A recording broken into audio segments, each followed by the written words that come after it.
I'm investigative journalist Molly Barrows. For years, I've covered the stories that made headlines in Northwest Florida and all along the Gulf Coast. Murders, missing persons, and mysteries of all kinds. These cases are far from over for many victims because the full story has yet to surface. Join me for Gulf Coast Confidential, where I dive into the saltier side of the South and expose the lies, greed, and corruption that often weighs down the truth. It's time to turn the tide and get a shot at justice. Hey, everybody. Thank you so much for joining us on Gulf Coast Confidential, the podcast. I'm Molly Barrows, and this is where we cover some pretty scandalous crimes and cases that bubble up right here in Northwest Florida, where we live, and all over the place. And if you've watched before, then you know this young woman next to me, Pam Hill. She is joining me, as always, to talk about what we call these what the feezy cases. So, Pam, you have a lot of expertise in a lot of these cases. I do, or just what the feezy in general in life, you know. Yes. That's just kind of what I walk around saying, what the You're feezy a what the feezy is. survivor. Yeah, well, you know, I'm a pharmacist, so I'm like, what the feezy all day long some places. But, you know. Yes, indeed. But, you know, you got to love people. People still doing people stuff. We do live in Florida. Florida doing Florida stuff. And we right next to where I also like to be, Alabama. Bama gonna do Bama stuff. I know. That's exactly right. And you can always check out some of the other episodes that we've done with Pam, because unfortunately, she does have a lot of experience with violent crime as well. Her nephew killed her sister, Sharon a lot, and it's a case that we continue to follow. But it's why we come at a lot of these cases from the victim's point of view, because Pam can understand what it's like to not feel heard, to feel left out, to feel like it's the perpetrator's rights that end up taking center stage in so many of these cases. And so we also like to discuss a lot of these cases that just, you know, have a factor about them that makes you go, whether it's like especially heinous or especially maybe some doubt about the validity of the conviction or the validity of the sentence. And this is one of those that comes, this next case is one of those that I think there's been a little bit of debate about the sentence. And this episode is called Sudden Passion, Defense or Excuse, the case of Frances Hall. And it's a case about the millionaire, the mistress, and the motorcycle, and the mama. That's right. The mad mama. Exactly. So yeah, this happened in Texas where I have family. So I'd heard for years that, you know, Texas kind of had this thing of, you know, if you were to walk in on your spouse cheating on you and they're in the act and you have just explode emotionally and do something you shouldn't normally do, they'll tend to be like, yeah, we're sorry. Yeah. But I didn't know, you know, we'll let you off the hook. You still have to be held accountable to a certain extent. But we understand sometimes people do things in the heat of the moment that they might not normally do. And that's essentially what this case is about, with this sudden passion. Also comes out of Texas. And this lady, Frances Hall, made headlines in 2016 over this case when she was convicted for her husband's death. So is that essentially how it all came about? It did. Well, this is Texas gone Texas right here. I know. I love it so much. Well, and we're talking about Bill Hall. He was a millionaire. He had a trucking company. And he was a young man at the time, and right? Like 32? And I don't know if he's that young. I think he was in his 50s, maybe. Oh, okay. His mistress was 28, and her name was Bonnie Contreras, I think. And when I read the story about her and see her and look at the videos and stuff, I'm thinking, think Sofia Vergara, but not as Hollywood-ish. Right. Okay. And then his wife's name is Frances Hall, and she's a beauty too. She's Latina and she's pretty, and they had been married for 30 years. They had a good life. Yeah, they built that whole trucking company together. $15 million company. Dang. In Texas, and I think is one of the top 10 haulers in Texas. You got to be good at anything to be the best in Texas. Well, apparently Bonnie thought he was pretty good at some things. She thought he was awesome. You must have thought she was pretty awesome, too. He went chasing after her. Yeah. But yeah, we'll get into those details. Well, it's just in something a second. crazy to me. Yeah. I look at people, okay, I know how old I am, okay? He knows he's 50 years old with a 50-year-old wife. He does know. He's PYT, pretty young thing over here. And she sees pretty young bank account. Oh, yeah, he's Monopoly man. Yeah. And she, so they kind of get together. He was a playful man. He was handsome. Okay, so This is what I hear. I don't know, but they say he was a playful man. Yes, fun. right. People are drawn to fun people and Absolutely. open people and happy people. Somebody with a big old company like that could be sad all the time, but he had enough money to pay other people. The wife, Frances, worked there too, and he had children. He had 2 children. He had a good life, So, but for the fact, some people, I guess, women is their weakness. Right.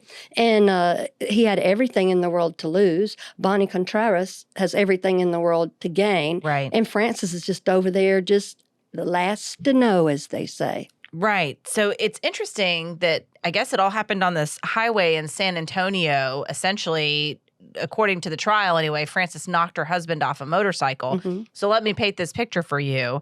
I don't know. You may have more of those details about how they got to the highway. Okay. But fast forward and assume that Frances knows her husband has been stepping out. He's been cheating on her with Bonnie. She confronts Bonnie. Bonnie takes off in her car. Then Frances takes off in her car to go after the mistress. Well, the husband decides to hop on his motorcycle, the millionaire on the motorcycle, chasing after the mistress. So you got the mistress, the motorcycle, and the mad mama bringing up the rear. And then basically she knocked him off his motorcycle on the highway, and he ended up dying. So it was a bit of a road rage incident, if you will, but they certainly were not strangers. Yeah. I don't think that, I think that Frances was going one way on the highway. Okay. And then she sees, she's in her Escalade. Okay. She's See, in I her didn't know how the Escalade. chase ensued. Okay, here's how it ensues.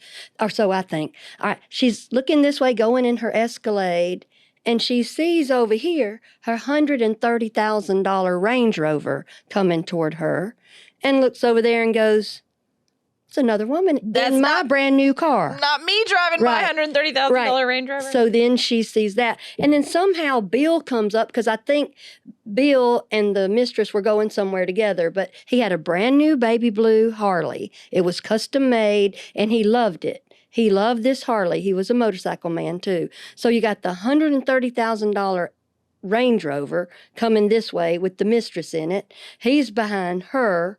And then Frances sees that, and she looks over there, and she goes, that so-and-so's in my brand new car. Yeah, I don't blame her. I'd be so mad. She turns around, and she keeps chasing her, and doing that little where you bump people, like give them a little bump, I guess. Hell hath no fury. Right. So she's kind of bumping her and wanting her to pull over. So Bonnie calls 911 and says, look, this crazy person, she didn't know, I don't think she knew that was Frances behind her then. And somehow... What, there's a lot of women after her? I guess. I don't... Not to be a joke. Well, she's saucy. This lady's saucy. Yeah. She will come for you, and she does come for Frances. We'll hear that during some of the texts they exchanged. What? Yeah. So no shame on her part. No, because she and Bill, I start to say that man, she and Bill, because I'm already mad at him. But I like Motorcycle Bill. Right. I like his personality and what I saw of him and stuff. I just don't like that. And he certainly didn't need to die, but No. talk about putting yourself in a bad situation. Yeah, he shouldn't have cheated and stuff.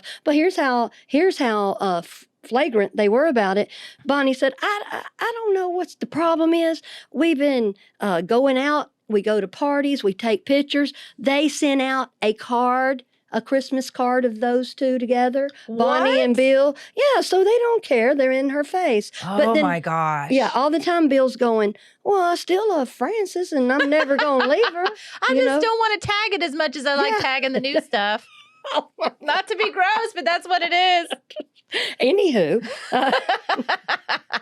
That's right. Anywho, Molly, Gross. We go back to this. Okay, we got this car chase going on where you got a very mad lady she's indignant. Yeah. Okay, but somehow the husband Gets or the in the boyfriend, middle of it. Yeah, or he gets rear-ended or hit or something. I still don't know how he got thrown off the motorcycle off the road.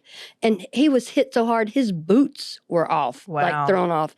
And so anyway, the mistress sees that he's hurt and comes back. Frances sees that he's hurt and comes back.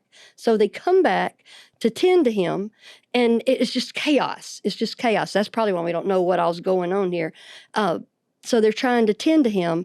And I think that when the deputies sees that, man, the wife killed him is what he thinks. So they arrest her.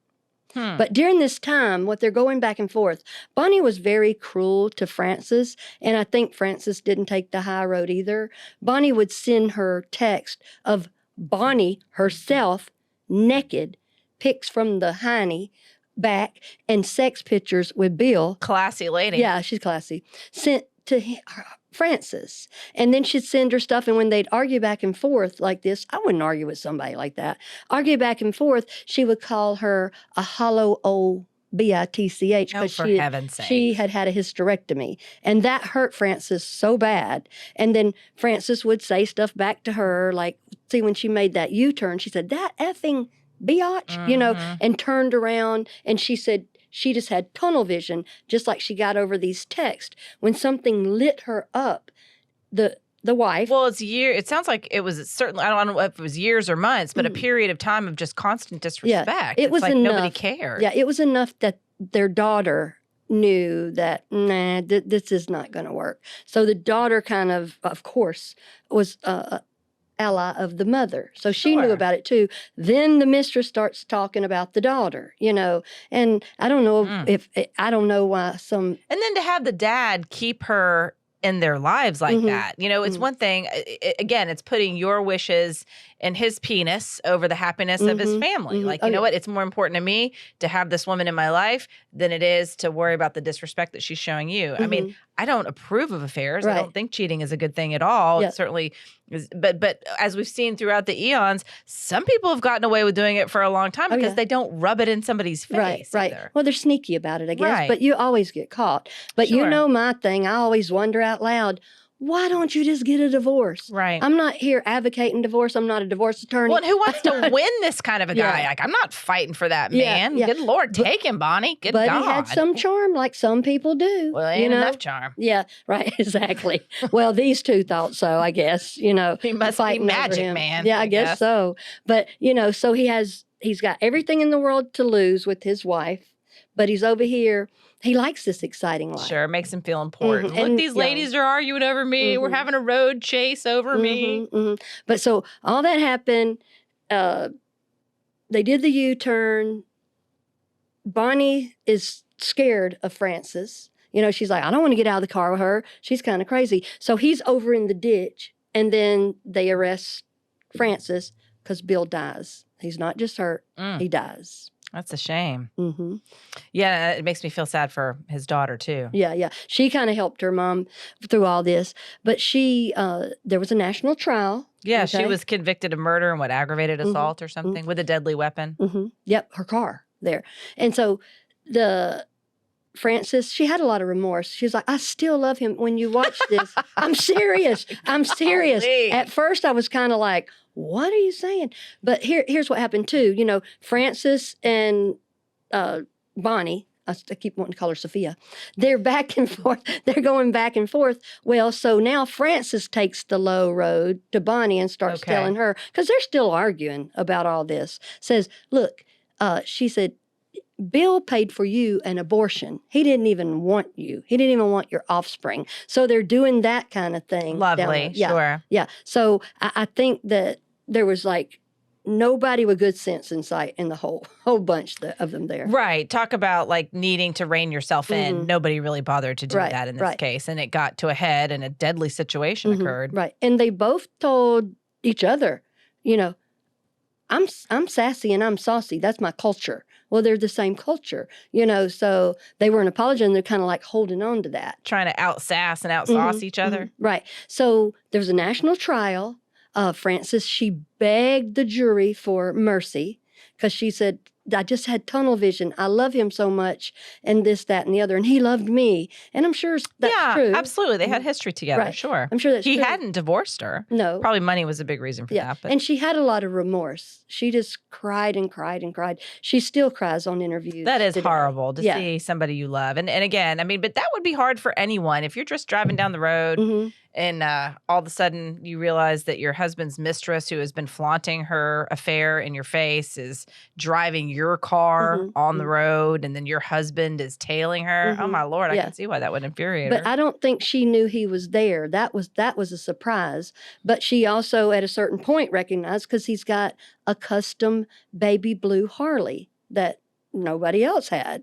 So she kind of knew with that awareness, but they're in it, and that they're just in it and they're not coming out of it. None of them are. I think Bill was kind of like doo-doo, just back there trying to catch up with his mistress, and then he sees his wife over there. So I think there might not have been too good a driving. Maybe he was like, maybe it's better if I just die. Or maybe just jumping off in the ditch. Right, exactly. I don't know what he did. No, I'm sure he yeah. absolutely didn't want to die. Yeah. And I don't think either one of those ladies wanted that to happen either. They didn't. But, and ladies is a term. I was about to say, loosely. More of an identification, really. Yeah. They're women at that point. Than a classification. Yeah. Right, exactly. That's how that was. But she had remorse. And so anyway, she faced like 99 years or life in prison for this. Yeah. So what she does, they find her guilty. Of murder, right. Right. Aggravated assault. Right. That's a heavy charge. Exactly. And she's got a lawyer. I like her lawyer. This is a middle-aged lady, I guess, more toward younger middle age.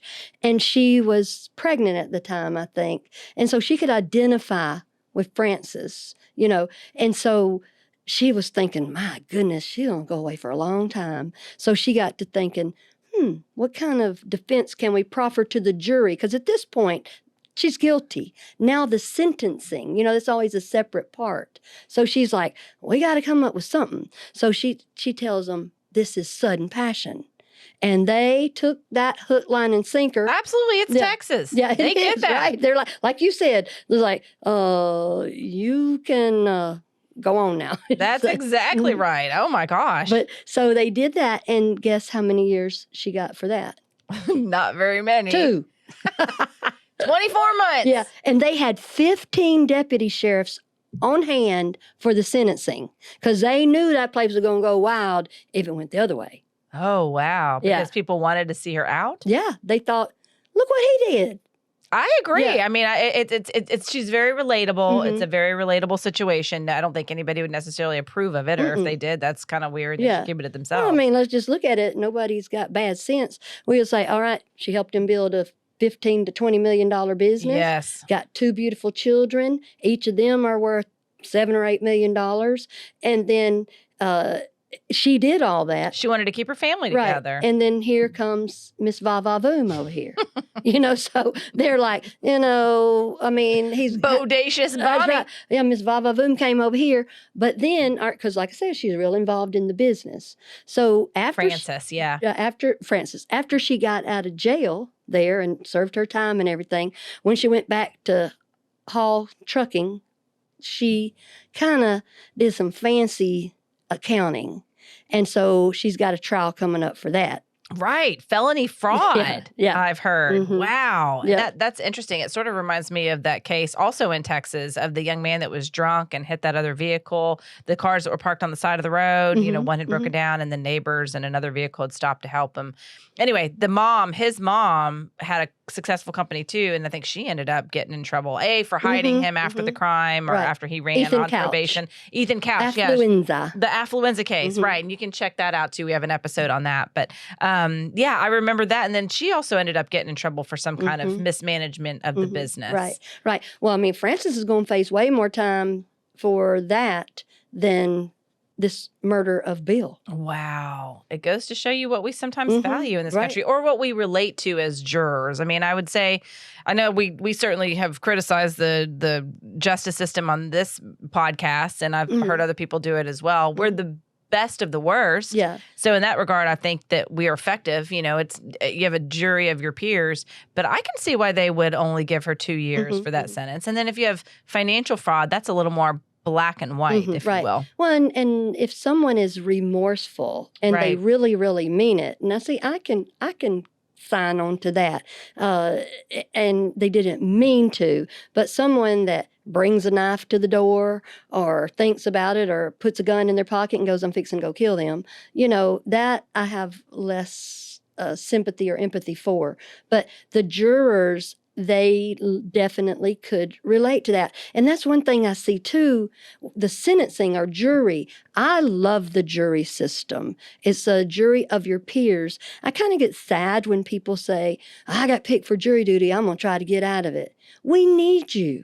We need the people that are regular folks, just like other folks. If everybody's being a jury of their peers, of people that just aren't having to work, or like my 65 and up, that is not your peers. Those are people that just happen to make it that day, Right, So I mean, like, I've been on a They're jury waiting on their before. structured settlement check to come in. Well, there you go. But the thing is, I've been on a jury before, and I've been in the room with them. And there are people that make up their mind already, but for the group, there's a group effect that's good in one way and not good in another. And then we all come in with all our quirks and biases and things like that. Right. And so you can't talk about the case, so you talk about each other. Right. So right. It's what do you think interesting. about the case? Right. Well, you just no, you're like, what do you do? Type of thing. No, I'm kidding. They're like, I'm a rattlesnake rancher or whatever. You're like, oh, that must be interesting. Probably was. Yeah, it was. So anyway, I like the jury system like that. So she probably, it was a mixture of men and women. So it wasn't just like ladies going, heck Get yeah. it. Right. Yeah. So all that being done, but also the jury on the, like you said, black and white's easier. Our feelings aren't in there. Right. You don't look at a bunch of numbers. You might have an emotional reason for wanting the money. Yeah. This is going to treat my child with cancer, or this is going to give me the life that I've always deserved, or whatever the motivation may be to do fraud, whether deliberately or not deliberately. But, when it comes down to it, I mean, I think this was like a $9 million fraud scheme that she's charged in. So it's, if that's an accounting error, that's a big one. No, yeah, it's payroll. It's their payroll records and stuff. They want to underreport it so they don't have to pay as much payroll taxes. Shocking. Yeah, right. I think a lot of people don't know that, your employer has to match some taxes. And so sometimes if they underreport it, then they don't have to pay as much. Or if they don't pay people the right thing, that's just that oversight. It's always good to have an accountant. It's not good for mom or dad to do the books. Absolutely. That's right. Too much at stake to lose. And plus you might end up, making a decision deliberately or not deliberately that costs you big time. Right. This case, I believe, is still working its way through the legal system in Texas. I don't think there's actually been a trial yet, but she's 60 years old now. And they said it was like over a 7-year period. She avoided more than $9 million in insurance premium payments while she was the co-owner. So I guess if Bill was there, he might be taking some of the fall for this too. Or I wonder if it even would have come to light, but for the crime. I don't know. And I don't know how he was in business. He definitely wasn't the best decision maker in real life. So, but sometimes people like that, they can be accurate in business and their personal life upside down. But I don't know. It's just such a thing to get off with 2 years of murder and then you come back out, you and your pencil, put you in 9 years of jail because she did not enjoy jail. Right. Let me tell you that. Nobody does. Well, and it's interesting, too, the mistress, Bonnie, apparently she's rebuilt her life and is doing pretty good, which is, good. She should. But she's living in San Antonio, Texas, according to an article that I found, where she owns and operates Body by Bliss, a health spa that specializes in CBD-based treatments for relaxation. And apparently she's also the proprietor of, several other businesses. So at least she's carried on with her life. Yeah, Bonnie had a lot of resilience. I mean, and she admitted, she's like, yes, I said that, and I'm not proud of it, but I did say that. Right, she took ownership for her. She did, part in and it. I will give her that. And she is a pretty lady, and she's a full-figured lady too. Because I thought, how dare you be calling Frances fat old hag and stuff? I mean, she was I like about 170 pounds, which that's not big or anything. But I mean, you can't call this lady names, but they did back and forth. But Bonnie owned hers and so did Frances. That's what to me was like, right. Well, stop it then. Y'all both, racing to the bottom. Right. But this was over this man. Well, Magic Man must have had some moves because I don't see did. the point of fighting over all that. And why couldn't he have put a stop to it? Yeah, I think it was something up here. Some people, I guess that's exciting to them. Right. But I tell you what, it just seems unnecessary all the way around. Yeah. And I guess he paid a pretty high price he did, for his bless mistakes. heart. Yeah, I looked at that. I looked at the photo and it had his motorcycle there and his boot over there. And I just thought, gosh, because he had a lot going for him too. Well, and his kids now lost their father, and that's a shame. Yeah, and it's kind of broke their family up and everything, fragmented the business and stuff. So, but with Bonnie doing her business and things like that, she stayed true to herself. Like I said, she took ownership and she said, not my best thinking. She kept trucking, even if they didn't. Yep. Yeah. Yep, gone. Awesome. Well, any other takeaways that you think would be good to add about this case? I think just be careful what you call people, even when you're mad, because words do hurt, and especially something that's, that people can't help. So volatile. Right. Because she situation. still remembers that. When this lady's interviewed, Frances is interviewed, that part of her calling her a hollowed woman hurts her. Well, it's cruel. Yeah. It's one thing, if you're, and to me, it also says that relationship that she had with the husband was never really about love. It was just lust and some sort of probably financial gain. And I'm sure he was supporting her somehow. Oh, he was. There was so much of that going on. I didn't even mention it because it's ridiculous. So then it becomes about this superficial, silly thing of almost like, pardon my French here, but like just a tramp being proud of her stuff. Like she's got a special one or something. Yeah. Like, well, all girls got some. Yeah. But to behave that way, it's just so trashy to me, and it's trampy. Well, and I also think if a grown man, 50 years old, stood back and looked how that looks to other people, It's pitiful. it looks quite ridiculous. It does. I mean, I don't know why we all pretend like it's not. I mean, I know what I know. People are the age they are. We know how much money they got. I mean, like, it's almost insulting. It's like, stop it. Right. Stop it right now. Right. And again, I'm not passing judgment. I get people make all kinds of decisions, in the heat of the moment, including, passion decisions, if you will, of how this affair started. But if you're going to continue on with it, why would you just add fuel to the fire by insulting the wife, by insulting making the mama mad, poking the bear? Because really you're just trying to make it about your ego and some sort of false sense of, I'm going to lord it over you. I'm special. I'm apparently more attractive and more desirable than you are. But what's the point of that? It's unnecessary. Sudden passion, totally sad. Yeah, it is. Awesome. Well, Pam, thank you so much for joining me on this episode. And we appreciate you joining us for Sudden Passion, Defense or Excuse, the case of Frances Hall. I'm your host, writer, and producer, Molly Barrows, with co-host and researcher Pam Hill. And a big thanks, as always, to director, editor, and production engineer, James Roy. This guy. That's right. And remember, you can also listen to more Gulf Coast Confidential podcast episodes wherever you listen to your favorite podcast. And you can also watch on the Gulf Coast Confidential YouTube channel. Just don't forget to like and subscribe. It's free, y'all. Please do it. Subscribe. Yes, we would love it. And we thank you so much for joining us, and we'll see you next time.